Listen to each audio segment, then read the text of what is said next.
अस्सलाम वालेकुम जी, welcome to our YouTube channel PD Talkies. आपका दोस्त उमैद आपके साथ। जी का दोस्तों, India versus England Manchester test दूसरे दिन का खेल इंतहाई हैरानकुन तौर पर आज इंग्लैंड का पलड़ा भारी रहा। जी हाँ, जहां पर इंडिया ने 200 प्लस रन की बल्लेबाजी की 4 विकेट के नुकसान पर।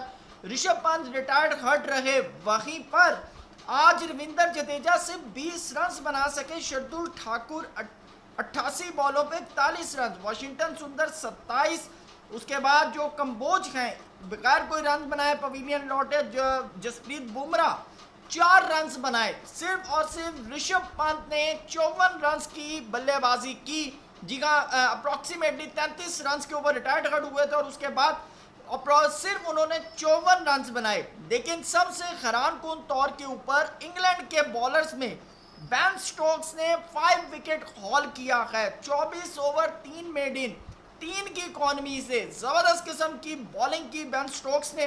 और ख़ास तौर पर बैन स्टोक्स ने सही सुदर्शन, उसके बाद शुभमन गिल, उसके बाद शार्दुल ठाकुर, वाशिंगटन सुंदर और कंबोज यानी कि 5 प्लेयर्स को पवेलियन की राह दिखाई है। वैसे मैं अप्रॉक्सीमेटली आज ये सोच रहा था कि 400 का 450 जो है वो इंडिया बनाएगा, लेकिन 358 के ऊपर इंडिया की पूरी टीम पवेलियन लौटी, जो कि मेरे ख्याल से सरप्राइज से कम नहीं था।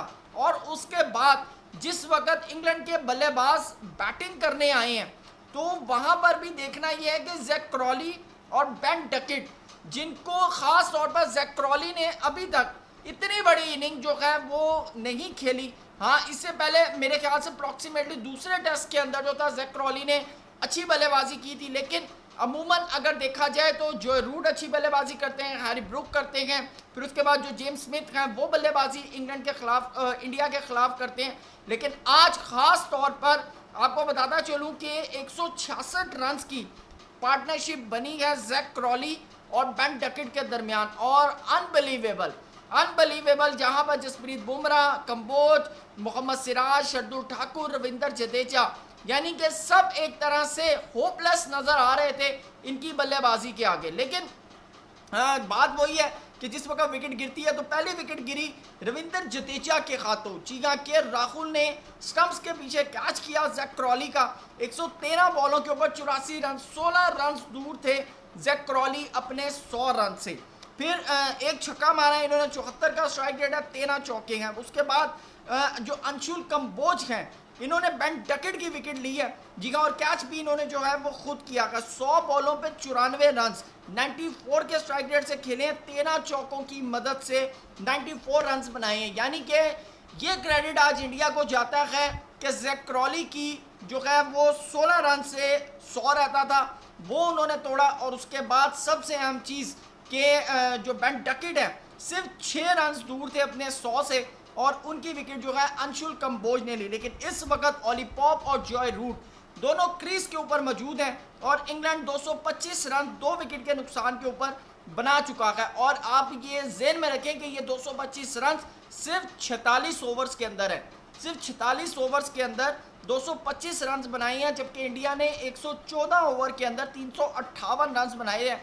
तो ये जो चीज़ें हैं काफ़ी मेरे ख्याल से काउंटेबल है। और अभी सिर्फ दूसरा दिन है, अभी सिर्फ मैच का दूसरा दिन है और कल तीसरा दिन है। और मोस्ट प्रॉबली कल इंडिया को पहले सेशन के अंदर इंग्लैंड को बड़ा डेंट देना होगा।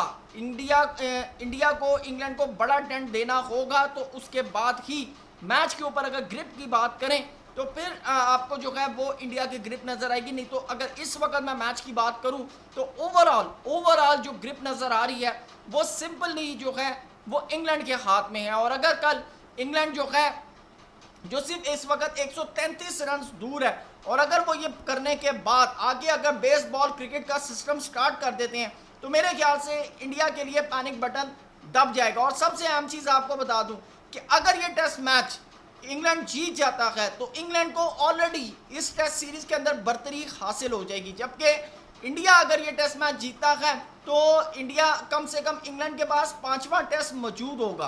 तो अभी जो टेस्ट सीरीज है वो बराबर होगी। तो इस वजह से इंग्लैंड का एक तरफ से पलड़ा भारी है और थोड़ा सा कॉन्फिडेंस लेवल जो है वो भी बूस्ट अप है। लेकिन इंडिया के लिए भी अभी चांसेस मौजूद हैं, क्योंकि अभी कल तीसरे दिन का खेल है। और सबसे अहम चीज़ है कि आज जो सबसे बड़ा जो सवाल रेज होता है वो बुमराह पर होता है। 13 ओवर किए गए, 4 मेड 37 रन। उसके बाद जो अंशुल कंबोज हैं, इन्होंने 10 ओवर की, एक मेड किया, एक विकेट ली, 4.8 की इकॉनमी, एक इन्होंने विकेट भी ली। और सबसे अहम चीज़ के विकेट इन्होंने बड़ी ज़बरदस्त ली है बेन डकेट की। उसके बाद मोहम्मद सिराज 10 ओवर 58 रन, 5.8 की इकॉनमी है। शार्दुल ठाकुर 5 ओवर 35 रन, 7 की इकॉनमी।